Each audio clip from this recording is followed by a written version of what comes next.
Good morning. Welcome to the WHO Africa Media Briefing, which is taking place in collaboration with the APO Group. My name is Dr. Mary Stephen. First, some housekeeping. We have interpretation in English and French. Please go to the bottom right-hand corner of your screen, click on the globe icon, and select your most preferred language. Khadija, in French, please. Oui, bonjour à tout le monde. Donc, quelques informations pratiques. Si vous souhaitez entendre la conférence de presse en français, vous pouvez cliquer sur l'image du globe en bas à droite et vous pouvez sélectionner votre langue. Merci, Khadija. So joining us from Brazzaville, Congo here is Dr. Abdul Salam Guy, the Regional Emergency Director for the WHO Regional Office for Africa. And Dr. Salam will introduce our remaining panelists. Over to you, Dr. Salam. Good morning and a good afternoon to all the journalists joining us this press briefing on the new Omicron variant and vaccine rollout in Africa. I'm pleased to be joined by Professor Anne Godberg, clinical microbiologist with the Center for Respiratory Disease and Meningitis at the National Institute for Communicable Disease in South Africa. Professor Godberg will tell us more about the Omicron variant and the ongoing scientific investigation. The world is once again confronted by a new COVID-19 variant of concern. While research is ongoing to know whether the Omicron variant is more contagious, cause severe illness, or has an impact on vaccine efficacy, its emergence is a stark reminder that we must double down our curbing COVID-19 transmission. An increased number of countries are reporting the new variant since it was first sequenced in South Africa. Ghana and Nigeria have become the latest African country to detect Omicron. Globally, more than 20 countries have now reported the new variant. It is expected that the Omicron variant will be detected in more countries as national authorities set up surveillance and sequencing operations. In Africa, the detection of Omicron variant is coinciding with 54% surge in COVID-19 infection. It should be noted that it is mostly in Southern Africa. While new COVID-19 cases are rising in Southern Africa, they have dropped in all other sub-regions during the past week compared with the previous week. The ongoing investigation will be key to determining whether this spike is driven by Omicron variant or other factors. Thankfully, the speed and transparency by Botswana and South Africa in detecting and alerting the world to the new variant has been, for us, an important issue. And it has given to the world an early start in mounting an effective response.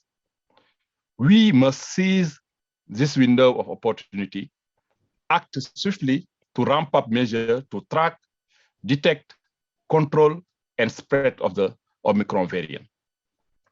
At WHO, we are urging countries to increase genomic sequencing, ensure that laboratories have sufficient equipment and staff to accelerate analysis, and that screening of point of entry to enhance so that cases are detected early and appropriate clinical care provided. We are also working closely with countries to step up response to this new variant. In South Africa, where WHO has already a team working in genomic sequencing, we are deploying a surge team in Gauteng province to support surveillance and contact tracing, as other interventions such as infection prevention and treatment measure. In Botswana, we are providing technical assistance to boost the production and distribution of medical oxygen. The organization is also mobilizing $12 million to support critical response activities in countries across the region for the next 3 months. Turning to COVID-19 vaccination, it is almost 1 year since the world first COVID-19 shot was given. Yet, Africa has made little inroads in the path to providing vaccine protection. So far, only 102 million Africans in Africa, or 7.5% of the continent population, is fully vaccinated. More than 80% of the population has not received even a single dose. This is dangerously wide gap. However, in the past 3 months, there has been a welcome increase in vaccine supplies. Countries must do their utmost to ensure the widest possible vaccine coverage, identify and quickly address any obstacle. Challenges in operational planning, funding, vaccine delivery service, as well as communication and community engagement have hindered the effort to widen vaccination in some African countries. To address these bottlenecks, WHO and partner organizations have carried out field missions in countries to help refine and reinforce their vaccine rollout strategies. Mass vaccination campaigns are not new phenomena in Africa. We have been doing it for over 50 years now. However, the COVID-19 vaccine drive is unprecedented and presents many challenges. I thank you once again for joining us and look forward to the discussion. Thank you very much, Dr. Salam. And now I will turn to you, Professor Ann. South Africa has led the world in identifying the Omicron variant. Can you please tell us the latest finding about this new variant? Yes, and thank you. Thank you for this opportunity to share information from South Africa. And I'd like to almost correct, it was a Southern African effort. Botswana was there, they had loaded almost before we had loaded, or at a very similar time. So it was also thanks to Botswana that we knew that the sequences had to mean something and that there wasn't an error, and that we needed to investigate this quickly and to talk together with other partners, both regionally in the continent and then globally. So yesterday in South Africa, we reported more than 8,000 new cases throughout the country, and most of them are in the epicenter of our current beginning of the fourth wave. So we were in an interwave period between our last third wave, which was the Delta wave. Things were very quiet, number of cases were very low, and now they've been increasing at a rapid rate. And I think that's one message I want to get across, is that the numbers are increasing very, very quickly. We're up to 8,000, I think it'll be up to 10,000 today. And most of these cases are in Gauteng. However, in all of our provinces, we're seeing an increase in percentage testing positive of all tests, SARS-CoV-2 tests being done. And we think that the numbers of cases are going to increase in these provinces. Our last effective reproductive number shows that the reproductive number for South Africa nationally had increased, and in several other provinces was increasing. So we believe that the numbers of cases will increase exponentially in all provinces throughout the country. Of the 8,000 or so new cases and the many cases that we've identified over the last weeks, we only have a limited number that have been sequenced. And just to put it in perspective, we have for the month of November, we have 249 sequences from the NGSA, the network of sequencing laboratories in South Africa. But of those, 183 have been confirmed to be Omicron. So around 75% of current sequences that we have, and remember, sequences give us a delay in information because it takes a while to get the specimens and then to sequence them. However, it does look like there is a predominance of Omicron throughout the country, and Omicron has been identified through sequencing in at least 5 of our provinces that have sequencing data. And we think the other provinces, we're just not identifying it yet because we don't have specimens that have been sequenced for those provinces. Overall, what worries us is that we have a system in place to look at reinfections. So we monitor using our testing database, a database that has PCR and antigen tests for the whole country, both the public and the private sector.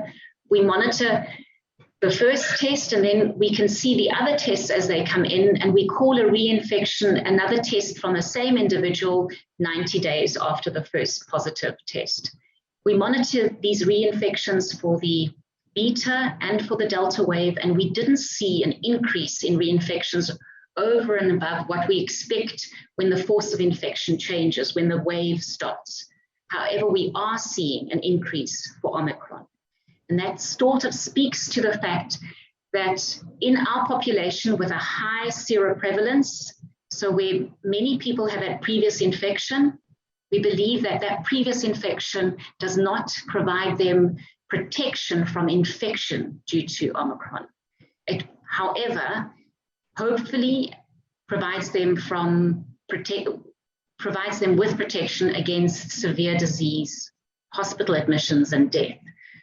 So I think that's the first message, and data are becoming available, are being released by the NICD and will be shared, trying to show these preliminary analyses, trying to understand Omicron in the country. But I think that's the first message, and people talk about increased transmissibility, but I think in this case, this virus might be as transmissible, its own characteristics, the virus characteristics may be very similar or slightly less than Delta in spreading or being able to be contagious.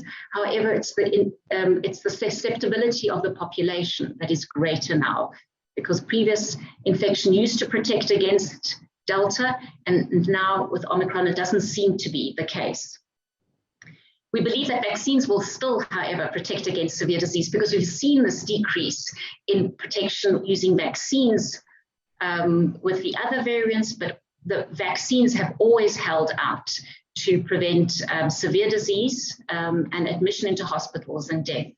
And that's the reason why our final message really about this variant is to consider the basic principles of what we should be doing. We should be vaccinating as many people as we can so that they can have vaccine-induced protection.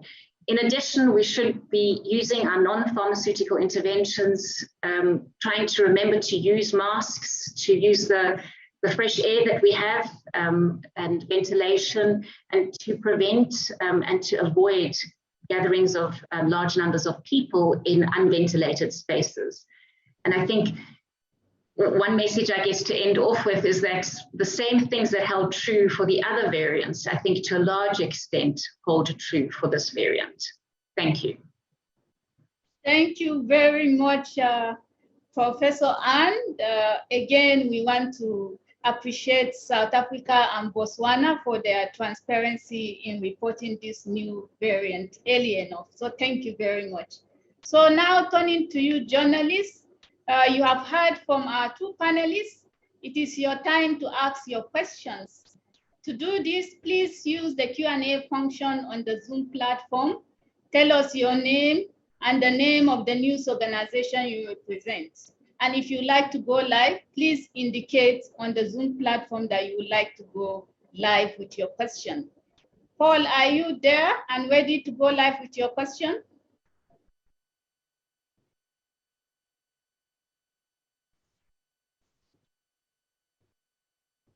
Paul, are you ready?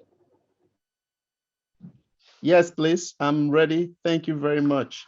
Thanks for this opportunity. So the first question I have is for Prof. And the genomic surveillance structure in South Africa has been extensively commended for holding true and being responsive. So I'll be happy if she can give a brief insight into what the current structure is for in South Africa, being able from the case detection to sequencing.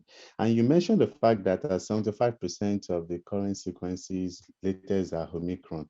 I'd like to know if there is any reason why, maybe in the way территориям, закрепленного в Конституции особого статуса.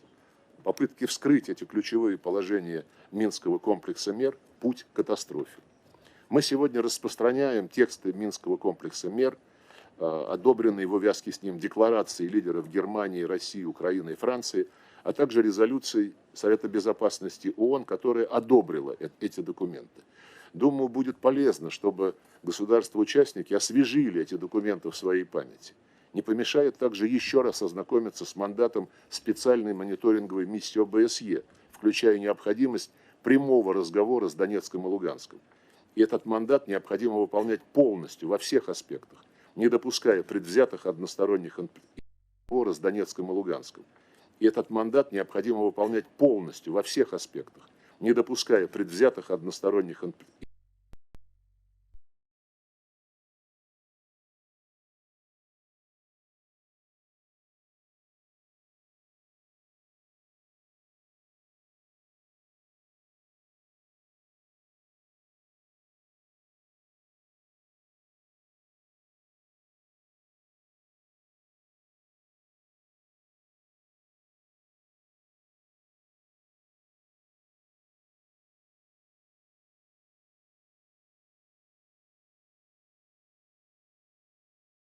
Regional office that are on hand to answer additional questions. So we have Dr. Richard Mihigo, who is the vaccine coordinator. And then we have Dr. Tiano Balde, who is the incident manager for COVID-19 response. We also have Dr. Ambrose Talisuna, the emergency preparedness manager, and Dr. Nixie Gumede, our regional virologist. So all these colleagues are available to answer additional questions. So on Paul's question, Prof, you go first, and then I'll ask Dr. Talisuna to talk about the public health and social measures. Thank you. So in South Africa, we have a network for genomic surveillance for South Africa. It's called the NGSA. And it's this incredible partnership with National Health Laboratory Service laboratories. So those are the NHLS labs, and core sentinel centers that can do sequencing, as well as academic institutions, together with the NICD. So it covers the whole country. We try and get random specimens from throughout the country, from as many districts and sub-districts as possible. So we are trying hard to do ongoing surveillance that is representative of the geographic spread in South Africa and all provinces.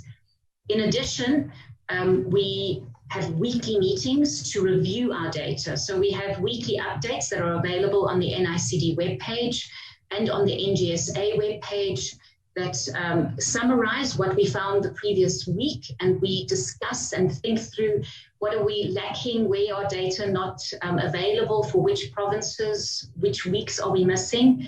And it's those weekly meetings together with the efforts of all these laboratories and all the diagnostic labs that submit specimens to us that make it possible for us to monitor these variants. Yes, there was a little bias in the first specimens that were sequenced because it was this S gene dropout that alerted a private laboratory in South Africa that something was different. The numbers of cases were increasing. They have one specific commercial assay that is used. It should normally detect 3 targets. When the CT value, so the viral load is high, all 3 targets should be positive. If you see that it's a high viral load, so a low CT value in the polymerase chain reaction, but one of the gene targets is not detected, we call it an S gene. In this case, it's the S gene that wasn't detected, S gene dropout. This was detected by the private laboratory, and they sent us a batch of these to sequence. So at that time, there was clearly a bias, and you can see it in our old report from a week or 2 ago. However, we have now recommended and encouraged all our laboratories to continue with their random sampling. And we hope that the original bias that now exists for maybe the next week or 2 will be taken care of by continuing random sampling. And so then the high prevalence of Omicron should be a reflection of what is truly causing infection in South Africa. Over. Thank you very much, Prof. Dr. Talisuna, please. Thank you very much, Mary. And I really first I have to start off from the point of commending South Africa and Botswana for having really complied with the international health regulations to notify WHO in a timely manner. And this really is in the spirit of transparency and sharing information, which is at the core of the international health regulations. At the beginning of this year, as WHO, we issued a guideline for resurgence. And this resurgence really has to do with any variant that we are dealing with, Delta, Omicron. And the colleague who was asked about non-pharmaceutical intervention, we are saying it is a suite of interventions. In addition to vaccination for especially the target groups, we really need to do the 3 Ws: wearing your mask, washing your hands, and watching distance.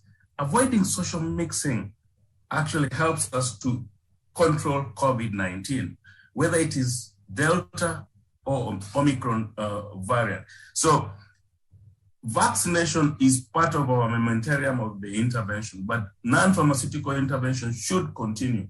And we have issued a guidance on what we call a risk-based approach on how the interventions, now you can scale them down based on the kind of cases that you're seeing using the moving average. So a suite of interventions, non-pharmaceutical intervention and vaccination of the target groups is still our suite, our interventions. Thank you very much, Dr. Talisuna. And Gabi, are you ready to go with your question live? Sure. Hi. Thank you so much for having this briefing. A question for Professor von Gottberg. You mentioned the sort of higher than expected rate of reinfection, and I'm just wondering if you could go into a little bit more detail on that. How much higher is the rate of reinfection in this beginning wave versus the previous waves? And are you seeing a lot of people who were infected actually quite recently in the Delta wave that are getting reinfected, rather than people who maybe got infected in the first wave or the second wave, which are now, a while in the past? Thank you. Thank you, Gary. Over to you, Prof. Yes. Okay, great. So it's difficult to quantify exactly how much reinfection because it's so early. And I think we have to accept that these are the first few weeks of Omicron emergence in South Africa. So the exact quantity of increased reinfections is difficult to quantify. What we'd like to say is it looks more than what the model would predict, and using 2 different models. And there is a preprint that should be available. There was a previous preprint that was available that described the methodology and showed it for Beta and Delta within South Africa. And now we should have a preprint available within the next day or so that shows and explains the methodology and shows what we can see so far. For us in South Africa, we need to look at this analysis on a weekly basis to see how does it change and what does it continue to confirm that reinfection increased risk. Whether the Delta variant individuals who had Delta infection, I think that's also too early to say. There may be an indicator that people within the Delta variant as well as the Beta variant are part of these reinfections. Exactly how many more Delta variant individuals or previously had Delta variant. And I think one thing to keep in mind, this is one indicator, and it's using a modeling framework, and it's looking at what we could predict using that modeling framework versus what we're seeing.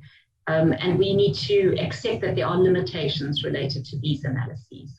Over. Thank you very much, Professor Ann, for that answer. Then we have the next question is from Holly Elliott from CNBC. I will ask you first, Dr. Salam and Dr. Nixie could complement. We are seeing emergence of Omicron cases, particularly in Europe, among individuals that have no travel links to Southern Africa. So do you believe that Omicron has been circulating more widely and earlier prior to this discovery in South Africa? So I'll give you a chance first, and then I go to Nixon. Over to Dr. Salam. Yeah, actually, our surveillance system at the global world is not perfect yet. That when we detect a variant or a virus, to be sure that it's starting its evolution. Usually we're going to detect it weeks after it started its evolution. And also, the only thing we are sure about when a country detects a virus is that that country's surveillance system is good. That's what happened in Southern Africa. It also discourages more the travel ban, because when you are kind of taking measure against a country, it is like it is the measure against a good surveillance system. So the fact that other cases are being discovered in Europe is not unexpected. It may happen in other countries. And it is only the investigation that are being conducted that we're going to know more about the origin of this virus and also the effectiveness of some measures. So some measures that are not evidence-based and that have a huge impact on the livelihood and the economic of countries, I would suggest other countries, before they take it, to really think about it and also to respect the international health regulations. Thank you very much, Dr. Salam. Dr. Nixie, do you want to weigh in on this question? Thank you, Mary. I don't think I've got more to add into that, except to agree with Dr. Salam, saying that so far the data is quite limited. There's still a lot of research going on here in Africa as well as internationally, just to study all this molecular evolution of this variant that has been recently detected. And yes, we fully agree that the number of countries that are reporting the Omicron is increasing on a daily basis. As we are sitting here, we are even looking at about 22 countries that have reported the Omicron, and then it seems as if the majority of these countries that are coming in now are coming from abroad rather than being here in Africa. So we don't know where it started, and as said earlier on, we still need a very good scientific evidence to study further the molecular evolution of the Omicron variant. Over to you. Thank you very much, Dr. Nixie. So now I would like to go to Daniel from CGTN for your question, if you're ready. Yes, I'm ready, Mary. Can you hear me? Yes, please go ahead. Okay, Mary, my first question go out to Dr. Salam. Dr. Salam, how do you describe the swift decision by largely Western countries to slap a travel ban on African countries because of the new variant? And my second question is to the professor. Why should Africa think or argue that the travel ban is politically motivated and not based on science? Thank you, Daniel. So I will start with you, Dr. Salam, and then I'll call on Dr. Talisuna to complement. Then we go to Prof. Thank you very much.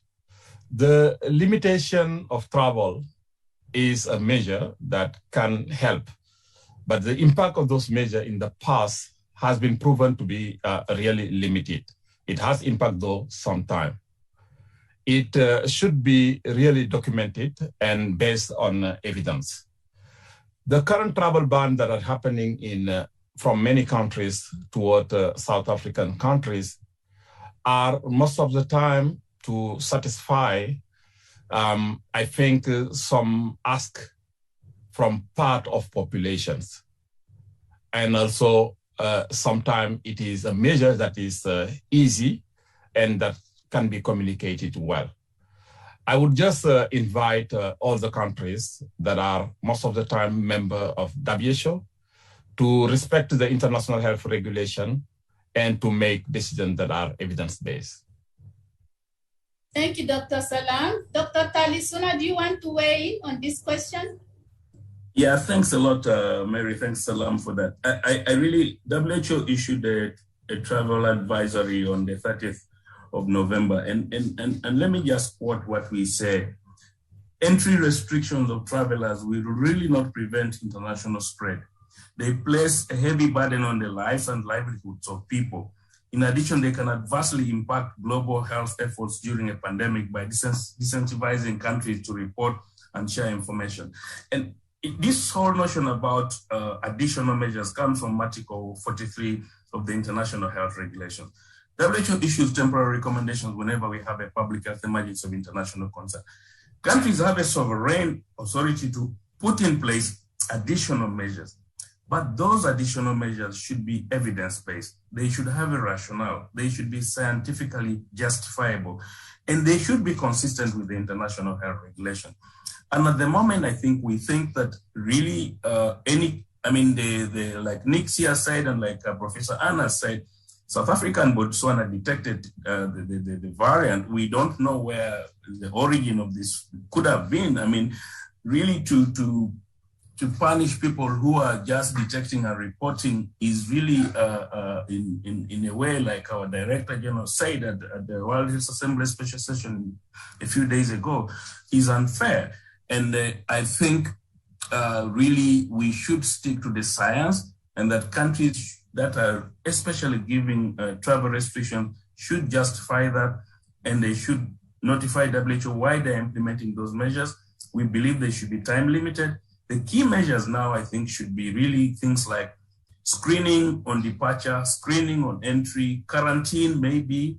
Those are measures that are easily justifiable, because really we don't know who is carrying the variant. So it's really travel screening that is going to help us detect any of these. So I really want us to stick to the guidance that was really issued a few days ago on WHO. Over. Thank you very much, Dr. Talisuna, for that addition. Then our next question is from Farai from Associated Press. This question is coming to you, Dr. Richard Mihigo. We have seen low vaccination rates in Nigeria. What could low vaccination rate in rural communities in a country of more than 200 million people like Nigeria pose to Africa's vaccination target? And are there countries with similar challenges of delayed findings and inadequate mobilization in rural areas? Is this concern peculiar to Nigeria, or do we have any other country in the same situation? Dr. Richard, please. Yeah, thank you, Dr. Mary, and thanks for the question. Yeah, indeed, the situation has been described by the question in Nigeria is not peculiar to Nigeria. I think we've seen similar situation in many other big countries like the Democratic Republic of Congo, Ethiopia, South Sudan, where in general, in the rural area and remote area, the vaccination drive has not picked up as one would like to see. So the consequence of this low immunization coverage, I think, is obvious. It's leaving a large proportion of the population naive to protection, and the risk of exposure is quite very great. And the consequence of all of that is what we are now witnessing, and what WHO have been saying since day one. I think as much as we give the opportunity to the virus to continue to circulate in a naive population, we give the virus the opportunity to mutate. And unfortunately, the occurrence of such a variant of concern, as we have seen today with Omicron.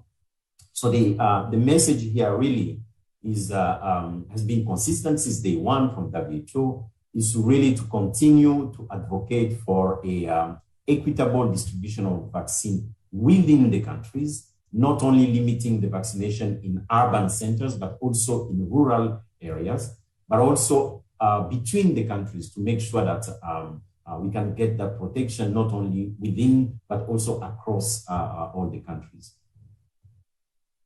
Thank you very much, Dr. Richard. Janice from Bloomberg, are you ready to ask your question? Yes, thank you. My first question, Dr. van Gopperberg, is around your comments on reinfection, looking higher than the model. Is there a sense yet whether those getting Omicron after previous infection, COVID-19 infection, may be having less severity? And what I'm really asking is, could the severity of this variant be blunted in countries that have high previous infection rates? And my second question is around the high transmission rates that we're seeing with Omicron and children. In most countries, certainly across Africa, children have not yet received COVID-19 vaccines. Is there a concern that hospitals may see more younger patients with an elevated risk of more severe disease? Thank you, Janice. Professor Anne, do you want to start with this question? Yes, and thanks for the questions. So we believe, I think very much so, that the reinfections in our data and hopefully in South Africa, that the disease will be less severe, and that's what we're trying to prove and to monitor very carefully in South Africa.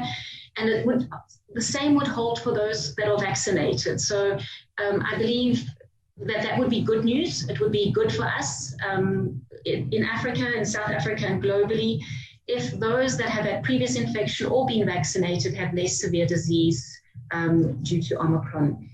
I think children are the unvaccinated in South Africa and elsewhere in Africa and also elsewhere in the world. And one hopes, all the data have shown that children have a less severe clinical course. And we've had some anecdotal reports from hospitals in South Africa that, yes, they are seeing a few more children in some of the hospitals and admitting them, but many of them have an uncomplicated clinical course during a few days that they are admitted or in hospital.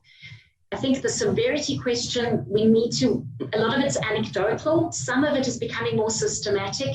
And I think we need to be patient to allow the ongoing analyses and ongoing reports from hospitals to become a bit more systematic and more comprehensive for us to truly know. But that is the hope, that disease will be less severe. Over. Okay, thank you very much. I think I'm going to throw the next question to you again, and Dr. Nixon should be on standby to complement. So this is from China's southern metropolis dailies.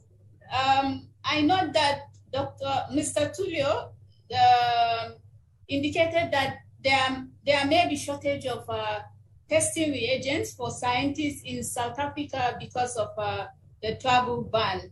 Is it true that South Africa and other African countries are facing this problem? Will the monitoring of a system of genetic sequencing for Omicron be affected? Then the second question is there currently sufficient evidence to suggest that the recent increase in case dictation and hospitalization in South Africa is due to Omicron? Have more cases of Omicron been identified in provinces outside the Gauteng province? Are there any findings on transmissibility of Omicron? Yes, thanks for those questions. So the flights, we know that from last year when there were all the travel restrictions globally, that reagents and getting reagents, getting new equipment does become difficult. And we're picking that up now, that the flights, there are fewer flights to choose from to bring in reagents, to bring in equipment, in addition to send out specimens and isolates for people to be able to then work with Omicron. So yes, I think it will be a concern and is a concern. We're already struggling for flights, but I'm hoping that the travel bans will not be for too long. As mentioned before, they should be time limited.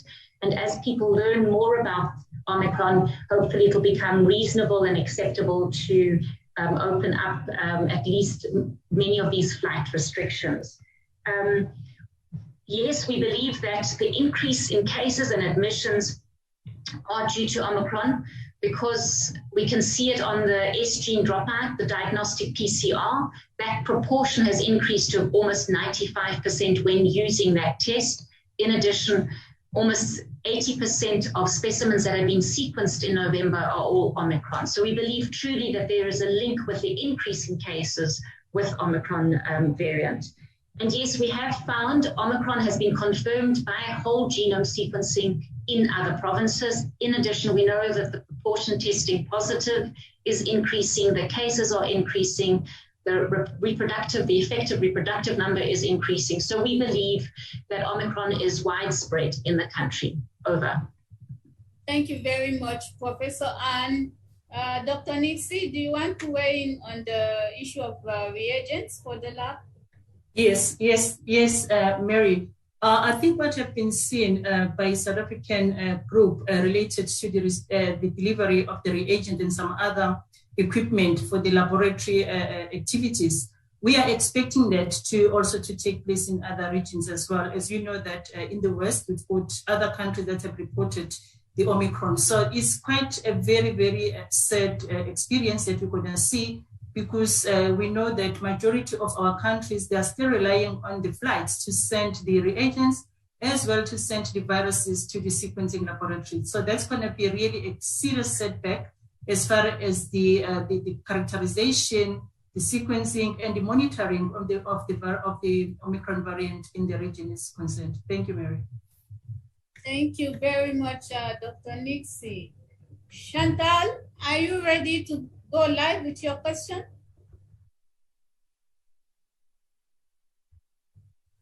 Yes, I am. Oui, bonjour. Vous m'entendez? Can you hear me?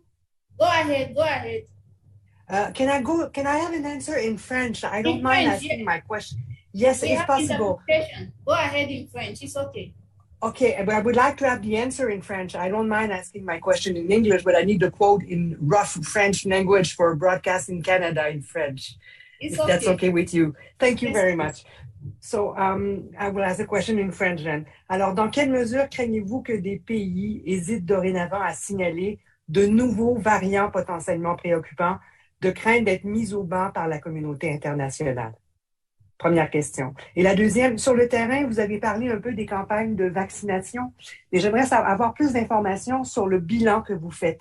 Comment vous départagez les problèmes d'accès aux vaccins et la logistique de ce qui peut relever de ce qu'on appelle l'hésitation vaccinale sur le terrain, des gens qui hésitent à se faire vacciner?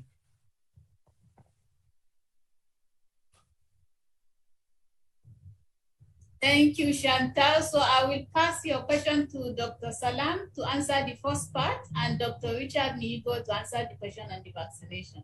Over to you, Dr. Salam.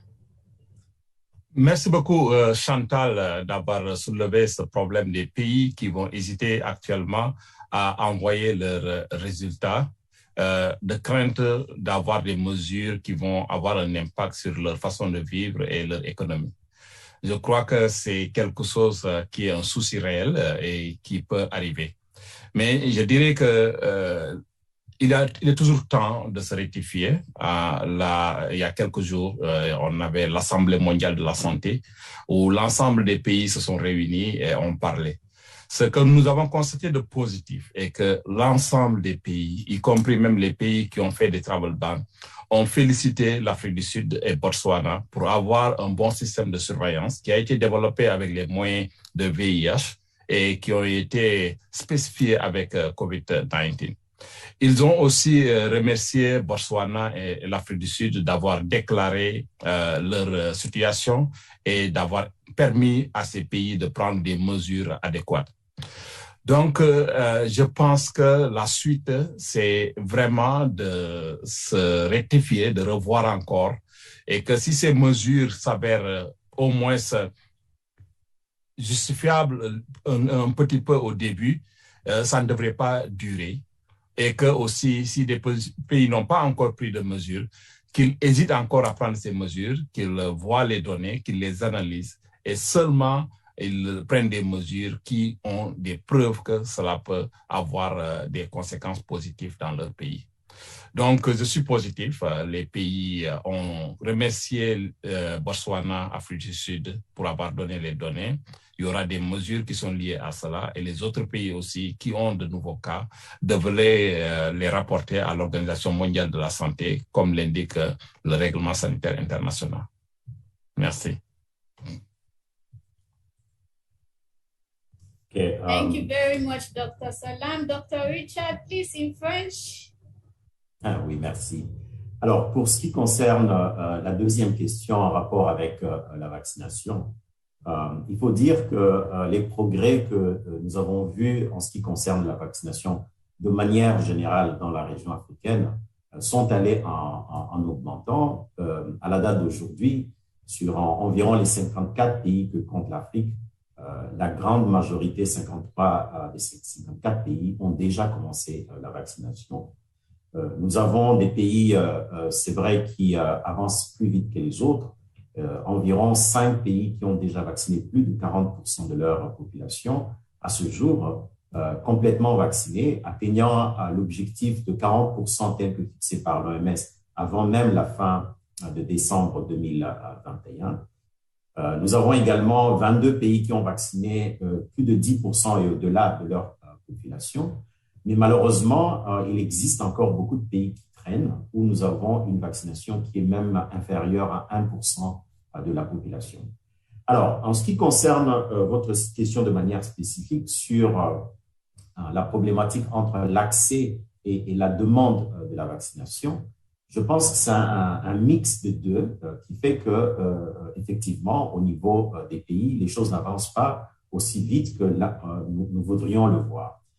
Au niveau de l'offre de services, en tout cas en ce qui concerne les vaccins eux-mêmes, après une longue période de carence de vaccins, cette situation est en train d'être fortement améliorée. Nous avons suffisamment de vaccins maintenant qui arrivent dans les différents pays. Et nous espérons que d'ici peu, il n'y aura plus de problème de pénurie de vaccins de manière spécifique. Mais par contre, en ce qui concerne toujours l'offre de services, c'est là où, comme un de vos confrères l'a souligné, par exemple au niveau rural, au niveau même de certaines agglomérations, l'offre de services n'est pas encore suffisante et d'où la nécessité de faire des stratégies de campagne, des stratégies de masse pour atteindre le maximum de personnes. Et enfin, le dernier élément de l'équation, c'est la demande des services. C'est vrai que l'hésitation a été un facteur important au début, mais le fait qu'il n'y avait pas suffisamment de vaccins, beaucoup de personnes étaient dans une situation d'expectation et de wait and see, attendre pour voir ce qui va se passer. Et nous travaillons énormément avec les pays pour essayer de corriger cette situation d'hésitation. Et nous espérons avec l'amélioration de vaccins, l'amélioration des supplies, et surtout avec ce risque important qui est maintenant perçu par la plupart des pays, que nous allons voir les choses évoluer dans le bon sens. Merci. Okay, thank you very much. I now go to Morgan. Are you ready to ask your question?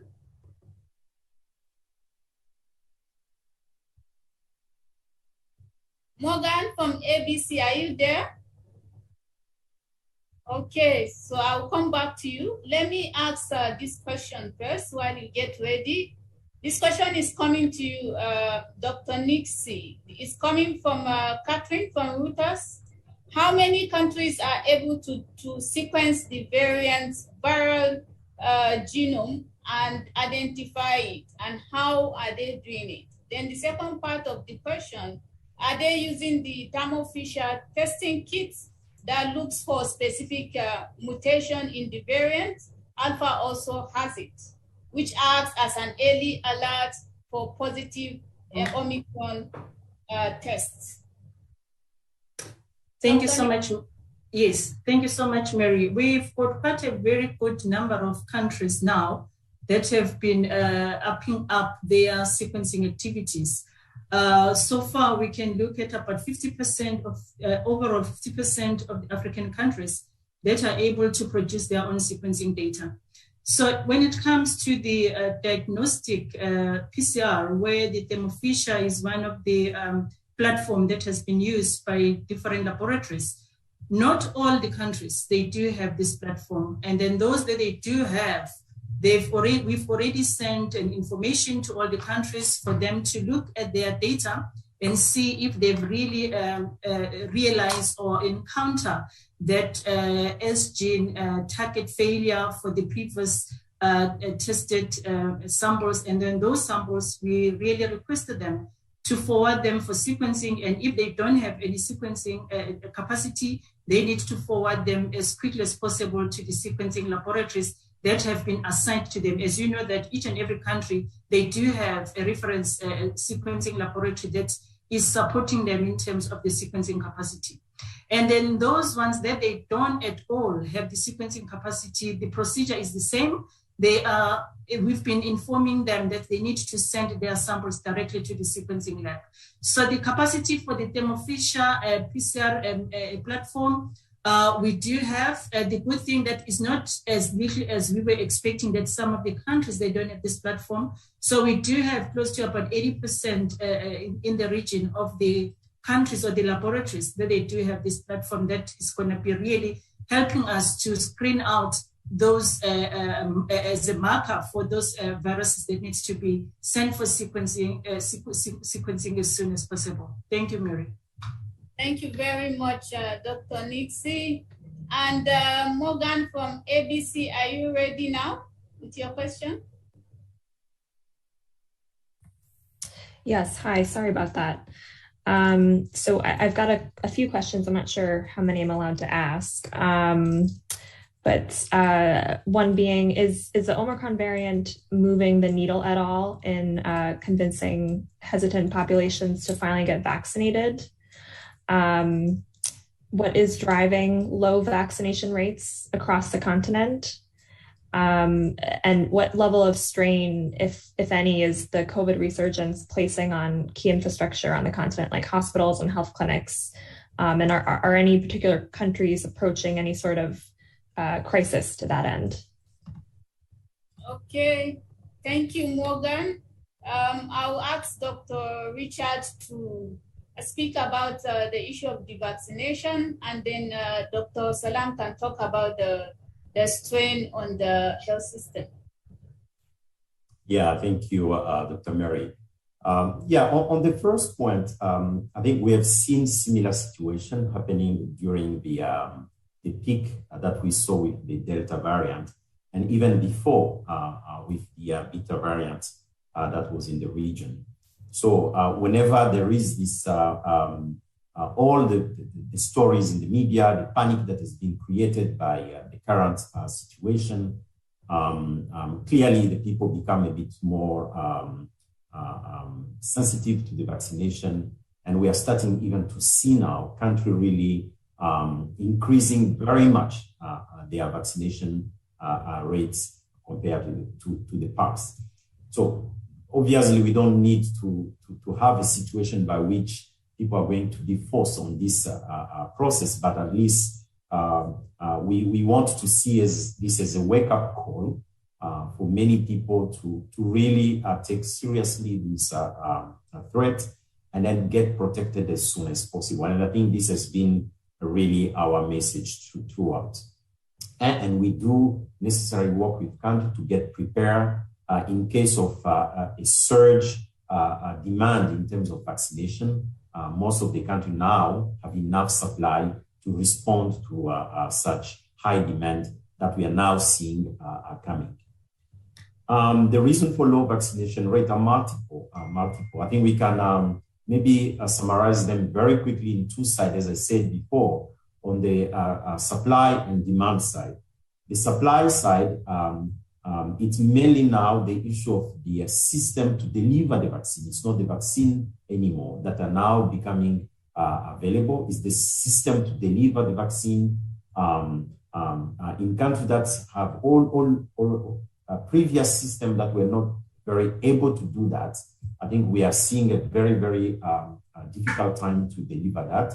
But again, we are now building on the past experience with both measles campaign, polio campaign, to use such strategy to overcome some of these delivery challenges that we are seeing in a few countries. And then finally, on the demand side, there has been indeed the effect of rumors and misinformation that has been spread throughout the social media, and that has had an effect on the demand of the services. But as now the risk perception becoming high, we are seeing things changing, the dynamics changing. People now are seeing this as a real threat and then trying really to get vaccinated in most of the places. And we are working with the country through addressing the epidemics, but also trying to use vaccine champions to from within the community to actually educate, mobilize, advocate for vaccination in different countries. Thank you. Thank you, Dr. Richard. And Dr. Salam, to you on the potential health system strain due to Omicron. Thank you very much. Out of the 5 sub-regions in Africa, it is only the southern part of Africa where there is a net increase of cases during the last week, 552%. In the southern part of Africa, given that increase that is not yet over the capacity of many countries, we are working with them to make sure that it will be able to be taken care of. For example, in Botswana, WHO is working with the government to increase the oxygen capacity. For the other sub-region of Africa, the 4 other sub-regions, the last week was a decrease in the number of cases. So there is not a big constraint on the health system. But this is at the sub-region level. It's possible that there is some specific countries that may have a specific issue. Whatever is the situation, WHO has just to finish a plan of readiness for each of those countries, what they should do in order to be ready when Omicron arrives and there is the sudden increase in the number of cases. And that plan will be shared with the partners next week. And we will get also feedback from the countries to make sure that it is the appropriate plan and make sure also that it is implemented. Our incident manager for COVID for the regional level, Tierno, I think is on the line. He may go for specific answers in case that there is some countries that have issues in hoping with this situation. Dr. Bade, any addition from you? Yes, thank you so much. I think that what we have really observed is, for the moment, not attention within, the hospitalization, and also the health system, capacities. This has not been, seen as a major tension, including today in South Africa. And based on the latest data that we have, only almost 4.1% of the ICU beds, are currently occupied by the COVID-19 patients. That is in South Africa, where we are having this major upsurge of cases. And let's just also keep in mind that this situation has been evolving for the past 2 years now. And Africa at the moment has been able at least to cope in one way or another, with all of these upsurge of cases. During the last 3rd wave, we saw a major upsurge of cases in Southern Africa and East Africa, but in Central and West Africa, the cases were quite a little bit low. And we did not really face this major tension. And if that tension happened, also the duration of that tension was quite very, very, very short. So I do think, as the director said, really there are different measures currently which are being implemented for reinforcing the readiness capacities of our member state countries, but also of our partners for really being able to cope with this current situation. So thanks to you, back to you, Mary. Thank you very much for that useful addition, Dr. Balde. So this question is coming to you, Prof. Could you explain a bit more why you believe the population is more susceptible to Omicron? And what does it mean in terms of spread and potential severity of illness? So the question is coming from Christine, from Dutch Press. So we think the population is susceptible because we know that the seroprevalence is high in the country.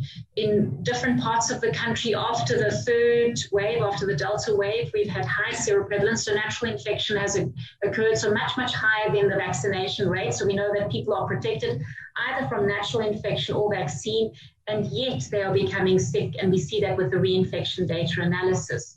I believe we don't know yet fully what about the severity, but as discussed before, we believe that they are still protected from severe disease and symptomatic disease requiring admission. But we need to wait for 1 or 2 weeks longer to see what's going on to allow for the clinical course of these cases. Over. Thank you very much, Professor Anne. And I'm coming back to you, Dr. Balde. Please answer this question in French. What measures have been taking place in West Africa, which seems to be the next big outbreak of Omicron? Do other countries outside Nigeria and Ghana have they taken measures that has affected Have they taken measures and are they affected by the new variants? Answer in French, please. Yeah. Oui, merci Marie.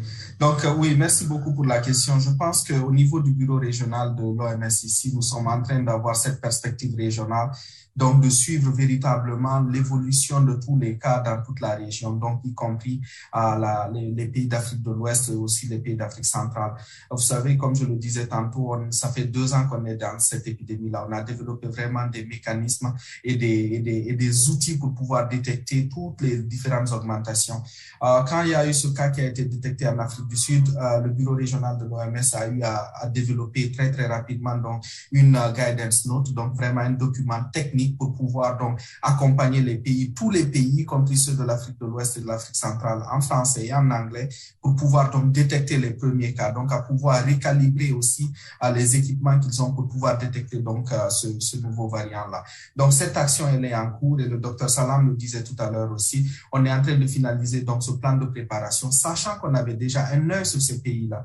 Donc évidemment, donc la surveillance ici, là, la détection de ces cas-là, une augmentation, quelle que soit la cause, donc elle est actuellement en cours, ça c'est en cours, et aussi donc le renforcement de ses capacités de réponse en termes d'oxygénothérapie, donc en termes donc de production un peu de cet oxygène et de la distribution pour pouvoir traiter les patients sévères ou bien les patients critiques, cela aussi est en cours. Et comme on l'a dit en introduction, l'OMS a mobilisé environ 12 millions de dollars pour pouvoir vraiment avoir une réponse optimale dans tous les 47 pays donc le bureau couvert par le bureau régional afin d'avoir donc cette capacité-là de réponse pour les 3 prochains mois. On sait qu'il y a 2 risques importants ici. Aujourd'hui, on a le Omicron, mais en plus de ça aussi, on a la période donc de la fin d'année. Donc, c'est 2 risques qui sont très importants sur lesquels nous avons anticipé autant que possible, donc pendant les derniers mois ici, qu'on s'est mis à se préparer, donc autant que possible pour pouvoir ne pas avoir vraiment de gap et d'interruption dans les capacités de réponse. Donc, je crois que c'est un travail continu, c'est un travail qui est en cours et nous invitons évidemment, comme on l'a toujours dit, le World Society Approach. Donc, il faudrait que l'on travaille tous ensemble, que ce soit dans la sensibilisation, dans l'offre donc de soins et de services donc médicaux spécifiques donc pour pouvoir lutter donc contre les conséquences de cette maladie-là. Thank you, Mary.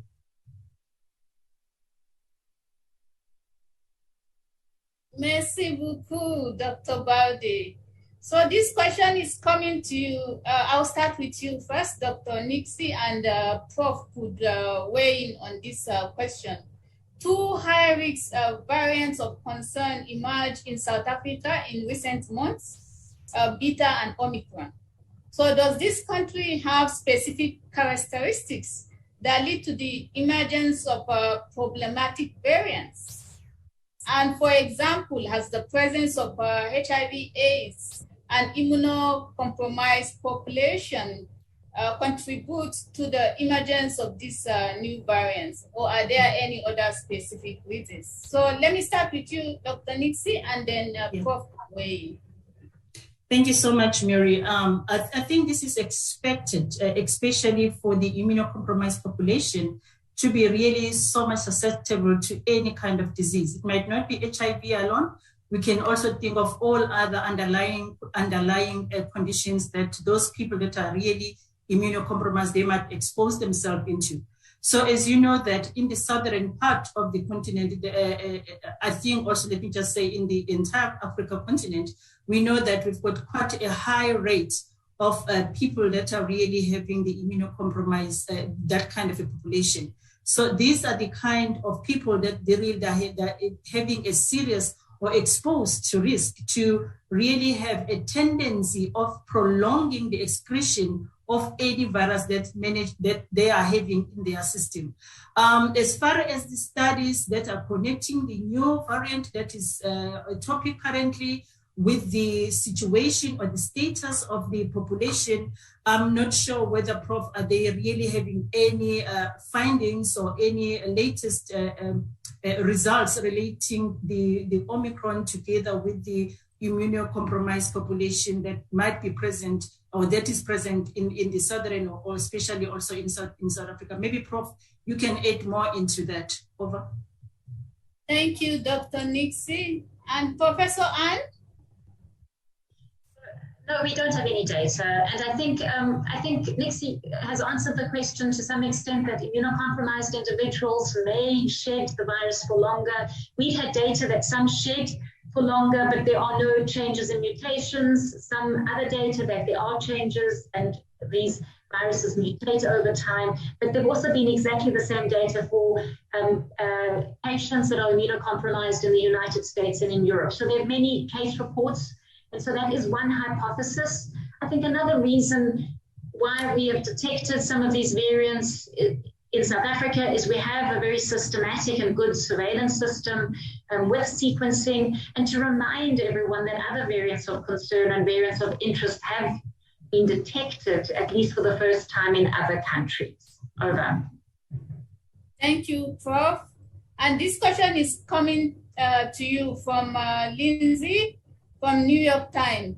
Dr. Salam, I'll start with you, and then the second part I would like Professor Anna to answer. With increase in cases in Africa, for those outside of countries where Omicron has been detected, how are we going to know if this is being driven by the new variant? And can we say yes, what danger this poses for the millions of Africans still unvaccinated? And then the second part of the question, I would like Prof. Anne to answer. Do we know how many vaccinated people contracted the Omicron variant and who are hospitalized in South Africa or Botswana? So let me start with you, Dr. Salam. Thank you very much. There is over 1 billion African, among them a little bit more than 100 million that are vaccinated. The rest are still not protected enough. May some be infected previously, but they are not protected enough. And as Dr. Anne and Professor Anne said at the beginning, this variant, the protection that you got from previous infection has a little impact. So it means that in Africa, we need to have the vaccine to be vaccinated. And at the country level, when it arrives, as already my colleague Mihigo said, it has to be equitably divided within the country. It should not stay at the urban level. It should go beyond and at the rural level also. The information that is going to the population should be the right information and should be available to make sure that the African countries are vaccinated. And there is the public health and social measures that are very important and beyond all the measures that are available, and people should be adopting it at all times. So we do believe that it is a risk as COVID had been in Africa, and the measure that was being taken at the beginning can continue and be reinforced. In terms of detection at the laboratory level, we are working with the countries. At the beginning of COVID, only 2 countries was able to detect COVID. We were able to work with them, and now all the African countries are able to do the detection. In terms of sequencing also, we are working with the African countries, and over 50% of the countries are able to do their own genomic sequencing. And we will continue that work. Those who are not able to do the genomic sequencing, there is a work that WHO, Afro, and Africa CDC are doing to make sure that the samples are collected and transported to the countries they are able to do the genomic sequencing. So work is being done. There is a high risk, and there is the international solidarity that are needed to make sure that population are protected, and it is all the population. Thank you very much, Dr. Salam. And Prof. Anne, please.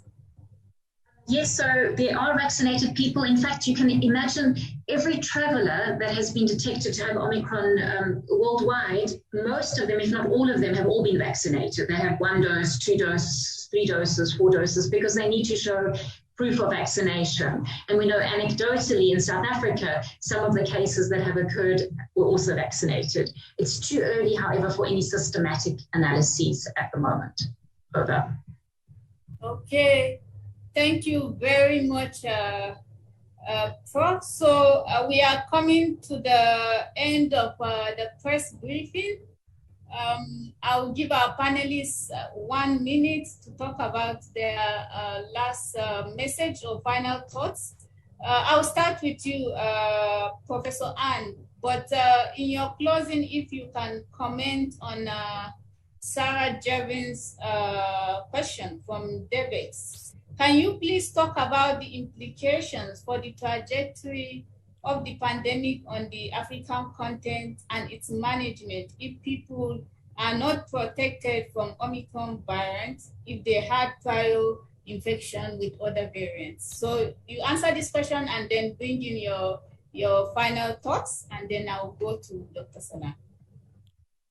So I think what happens in Africa will be similar to what is happening in South Africa. We need to monitor and observe the increase in cases, but I'm hoping that as we are noting that even those with natural infection, those that have been vaccinated, they may become infected but may not have disease or may not have severe disease, so do not become symptomatic. And I think that is what we need to monitor. And I think I would like to close off by saying that a lot is unknown. We don't know all the answers to the questions that are coming through. We have some hypotheses, we have some thoughts, but it's early days. And I think we all need to monitor the data as they come out. We need to talk and brainstorm about what is happening, have the experts interrogate the data. And I'm hoping that we work quickly to understand the variant and quickly to hopefully open up borders again and allow for people to move between countries. Over. Thank you very much, Professor Ann. And now to you, Dr. Salam, for your final message. All the journalists who attended this press conference. I'm just going to start to say that over 40 years ago, the global solidarity through PEPFAR, through Global Fund, was able to help African countries, particularly South Africa and Botswana, to develop their health system, particularly their surveillance system. That's why they were able to detect very early the Omicron, to be able to sequencing. And in a good faith, they share their information with the rest of the world because they have confidence on them, they trust them, and they were there when they were in a very difficult situation with the HIV pandemic. And today, I do believe that international solidarity should continue and really show that what we have started with HIV, we are able to continue it. And the way we are able to continue it is for any travel restriction to make sure that it is evidence-based and it is time-limited. And the global solidarity has been also expressed during the World Health Assembly the last 3 days, where people were there and they thank Botswana, South Africa, and all the Southern African countries for the work being done and for their surveillance system. They continue this process and translate it into act and into decisions and make sure that everybody is protected against this virus. We are all protected or we are not protected. At the individual level, we are coming through the end of year holidays, and people will want to get together with their families and friends. But we should be aware that COVID is still here, and there is some social measures that are effective. Take your distance over 1 meter, and have masks that are well fitted. Wash your hand and avoid crowded and the places that are not well ventilated. And also particularly get vaccinated, or if you have anybody around you who is not vaccinated, work to convince them to get vaccinated. Thank you very much, everybody. Okay, thank you very much, Dr. Salam. I would like to use this opportunity to say a very big thank you to our great panelists and also to our journalists that are always here with us since the beginning of the pandemic. Thank you for taking out the correct information. We appreciate you. You're also contributing a lot to the fight against COVID-19. So we are going to have a French session for now. Dr. Salam and Dr. Richard Mihigo will be around for some few minutes to answer additional questions. We have a number of questions in French. So just hold on, the journalists, the French journalists, hold on. Dr. Salam and Dr. Richard will be there to answer your questions. For the rest of us, I just want to wish you a very good day and do have a great end of the week. Thank you.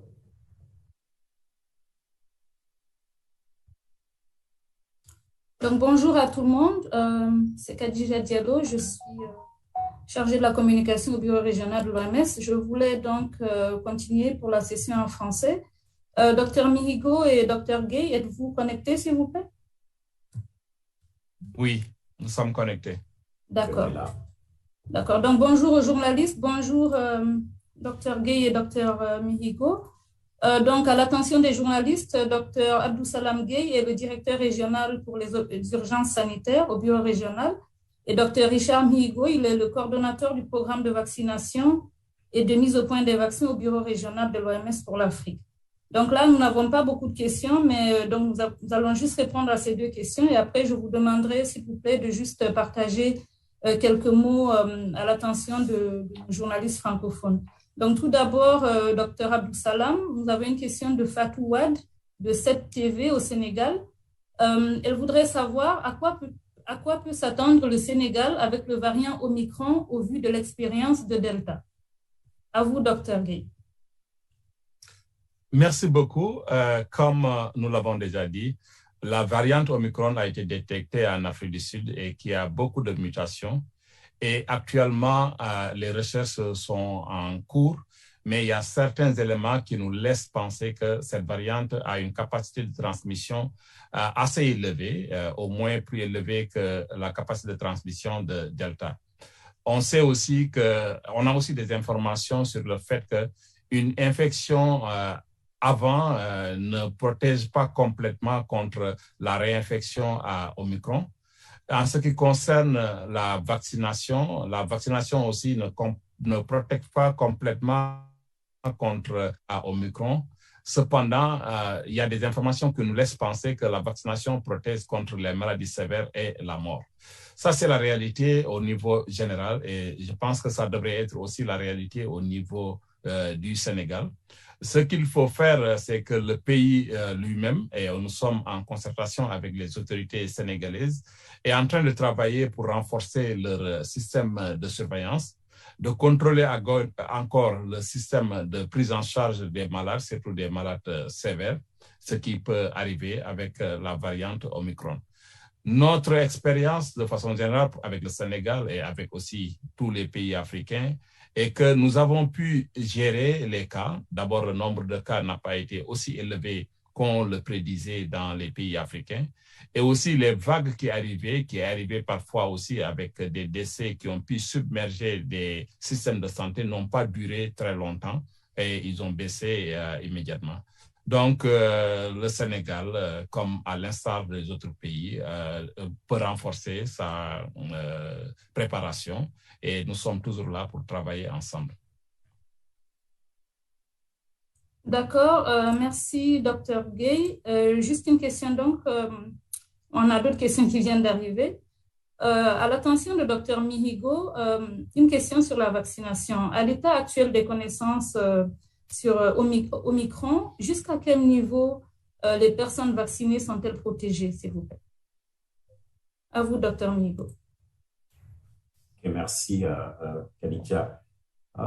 Je pense que nous, comme ça a été dit depuis le début, nous sommes encore au début de cette nouvelle vague d'infection avec Omicron. On est encore en train d'évaluer effectivement quel pourrait être l'impact de ce nouveau variant sur la protection ou la vaccination. Mais ce qui est clair, et d'ailleurs, pour compléter ce que le docteur Gay a dit tout à l'heure, quand nous regardons les cas qui ont été jusque-là rapportés en Afrique du Sud, bien que en termes d'infectiosité, ce variant semble plus transmissible que les autres, il est clair que les formes sévères ne sont pas si évidentes que ça. Et je voudrais rappeler que l'objectif primordial de la vaccination reste de protéger contre les formes graves, mais également éviter à ce que les hôpitaux ne soient submergés ou à entraîner le décès. Donc, À l'état actuel des connaissances, ce qu'on peut dire, c'est que la vaccination reste une stratégie importante, même dans la lutte contre ce nouveau variant Omicron, et qu'il est important que les populations continuent à se faire vacciner. Ce n'est que comme ça que nous pourrons réellement mettre fin à cette vague. OK.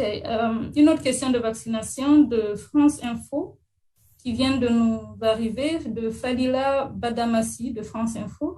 Elle voudrait savoir est-ce qu'il y a un lien avéré entre le développement de variants et l'inégalité vaccinale.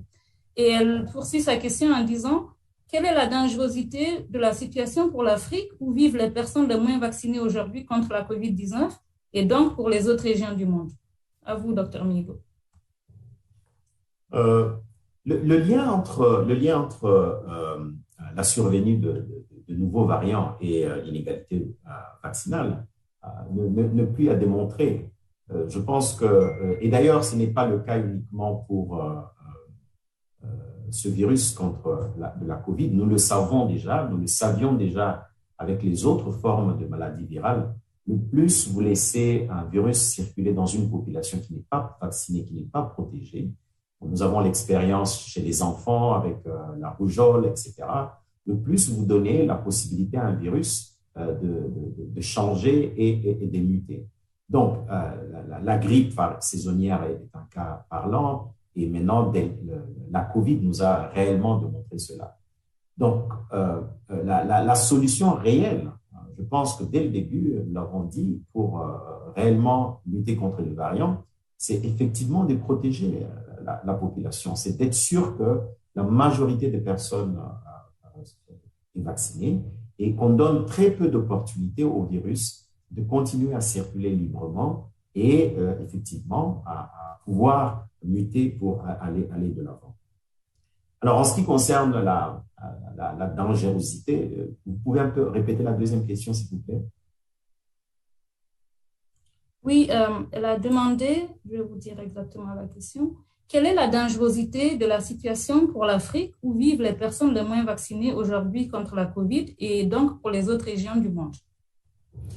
Oui, c'est vrai que, et d'ailleurs le docteur Gay l'a souligné également, l'Afrique a plutôt résisté mieux à ces différentes vagues des maladies que ne le prévoyaient les différentes statistiques au début de cette pandémie. Il y a eu plusieurs facteurs qui sont à la base de cela. Et les études de séroprévalence qui ont été menées dans notre continent montrent également qu'une grande partie de la population, dans certaines contrées, jusqu'à entre 40 et au-delà, sont déjà rentrés en contact avec le virus, ont des signes de contact avec la maladie, mais on fait plutôt des formes moindres, des formes asymptomatiques, moins dangereuses de la maladie.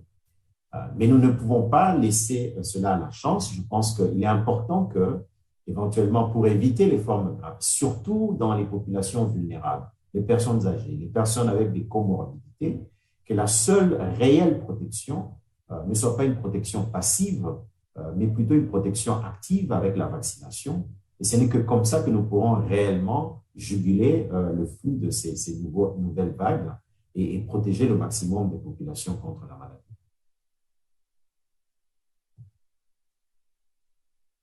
Merci, Dr Migo. Nous avons une dernière question de Chantal Srivastava de Radio-Canada. C'est une nouvelle question qu'elle nous fait parvenir.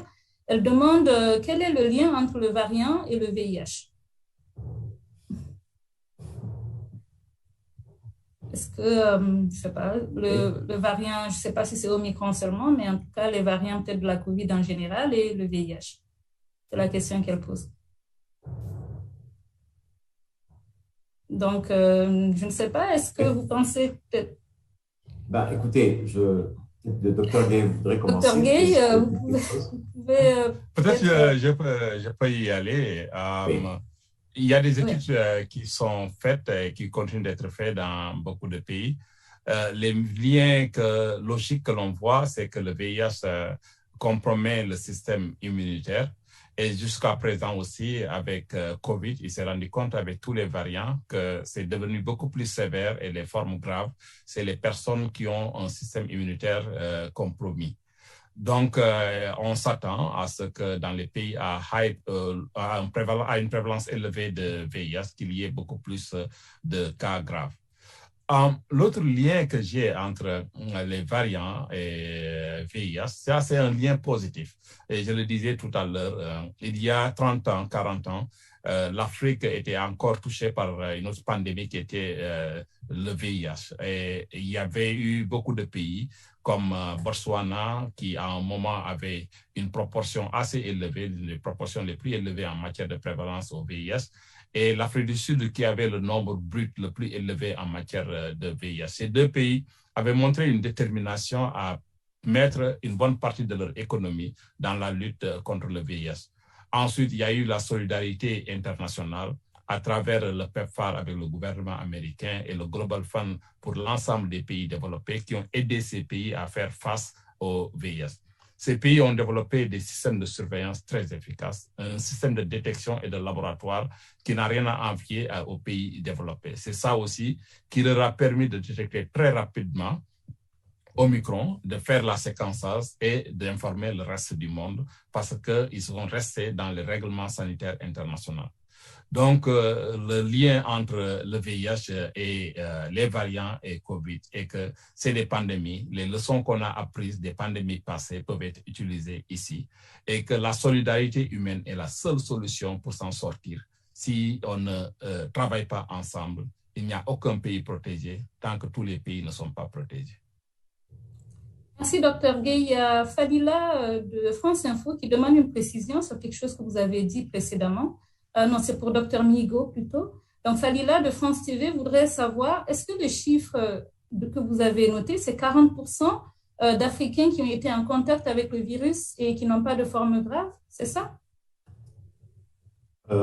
Voilà, nous avons des données effectivement qui commencent à émerger sur les différents chiffres des études des séroprévalences qui sont conduites de manière globale et plus spécifiquement dans la région de l'Afrique. En fait, ces chiffres effectivement sont venus confirmer des hypothèses que nous avions déjà, que quand on regarde le faible taux de tests qui étaient faits dans beaucoup de régions, on suspectait qu'il y avait une certaine circulation du virus au sein de la population de manière générale. Et effectivement, ces méta-analyses des données préliminaires, des enquêtes de séroprévalence montrent effectivement qu'entre 40 voire jusqu'à 60%, dans certains pays, les enquêtes de séroprévalence ont montré que les populations étaient déjà positives au SARS-CoV-2, c'est-à-dire qu'ils sont rentrés déjà en contact avec le virus. La grande majorité des infections, et d'ailleurs ça on le savait depuis longtemps, dans la région, était que la plupart des infections chez beaucoup de personnes restaient asymptomatiques. Alors, peut-être pour ajouter un dernier point sur l'excellente explication qu'a donnée le Dr Gay sur les liens entre HIV. En ce qui concerne la vaccination, nous avons deux problèmes importants que nous suivons de près. Premièrement, c'est le fait que les personnes immunocompromises qui ont le VIH ont tendance malheureusement à réagir pas de manière efficiente lorsqu'ils sont vaccinés. Donc, nous recommandons, par exemple, qu'ils reçoivent des doses additionnelles de vaccins pour que, effectivement, leur réponse immunitaire, qui est généralement légèrement en baisse, puisse être suffisante pour également les protéger contre les formes graves de la maladie. Donc, ça reste quand même une portion de la population qui est certainement suivie de près pour être sûr que ils puissent être non seulement protégés, et nous l'avons entendu dans la première partie des interviews, que les personnes immunocompromises ont tendance à excréter plus longuement le virus lorsqu'ils sont en contact par rapport aux personnes qui ont une immunité assez forte. Donc, ce qui fait que lorsqu'ils continuent à excréter le virus de manière prolongée, ils ont tendance également, effectivement, à contaminer les autres de manière plus importante. Donc, la vaccination reste, c'est vrai, un outil très important dans la protection des personnes immunocomprimées et effectivement avec des doses souvent additionnelles, ce qui fait que c'est important que cette partie de la population soit effectivement suivie de près et pour qu'elle soit protégée de manière efficiente. Merci. Et une toute dernière question. En fait, les questions nous viennent, mais là, on va bientôt arrêter la session. Donc, juste une dernière question à Dr Migo. Après, je demanderai à Dr Gay de conclure avec ces mots. Donc, de Canal Plus Afrique, Dr Roger Moyou-Mogo, Canal Plus Afrique, voudrait savoir, est-ce qu'il est nécessaire de généraliser la vaccination en Afrique car on a une jeune population, ou bien ça serait bien de limiter aux populations à risque? À vous, Dr Migo. Effectivement, c'est une très, très bonne question. La recommandation aujourd'hui est faite en fonction effectivement des vaccins que nous avons et des études qui ont été faites sur les différents types des populations, les résultats des essais cliniques. Et le plus nous avançons, le plus nous avons des données qui nous montrent non seulement l'efficacité de ces vaccins dans les différentes tranches des populations, mais surtout l'innocuité des vaccins, surtout chez les plus jeunes. Pour le moment, nous avons des recommandations maintenant assez claires pour la vaccination des jeunes adolescents avec certains vaccins où nous avons déjà maintenant des données solides qui montrent effectivement que sur le plan de l'innocuité et de l'efficacité, il n'y a aucun problème de vacciner, par exemple, les jeunes adolescents de 12 ans et au-delà. Et nous avons déjà certains pays africains qui ont déjà commencé cette stratégie. Nous avons, je crois, 4 ou 5 pays africains qui vaccinent maintenant non seulement les personnes adultes, c'est-à-dire de 18 ans et au-delà, mais qui vaccinent également les enfants. Et la raison pour cela est claire, parce que dans cette logique de couper la chaîne de transmission, on sait que les enfants, très souvent, ou les jeunes adolescents, peuvent faire la maladie, souvent de forme très bénigne, mais malheureusement peuvent continuer à transmettre la maladie dans leurs environnements, y compris dans le cercle familial, souvent où ils vivent avec des personnes âgées, comme nous le savons dans la famille africaine élargie. Donc, une stratégie de vaccination des jeunes est quand même assez importante. Nous n'avons pas encore de données suffisamment solides sur la vaccination des enfants de moins de 12 ans et nous attendons des évidences là-dessus. Et finalement, est-ce qu'on devrait uniquement se limiter aux populations au risque? Oui et non, c'est-à-dire que cette population doit être, c'est vrai, la cible principale de la stratégie de vaccination dans un pays, mais nous avons maintenant suffisamment de vaccins pour effectivement élargir la vaccination à toutes les couches de la population, y compris maintenant les jeunes, pour essayer de effectivement couper cette transmission qui continue effectivement dans ces différentes tranches d'âge.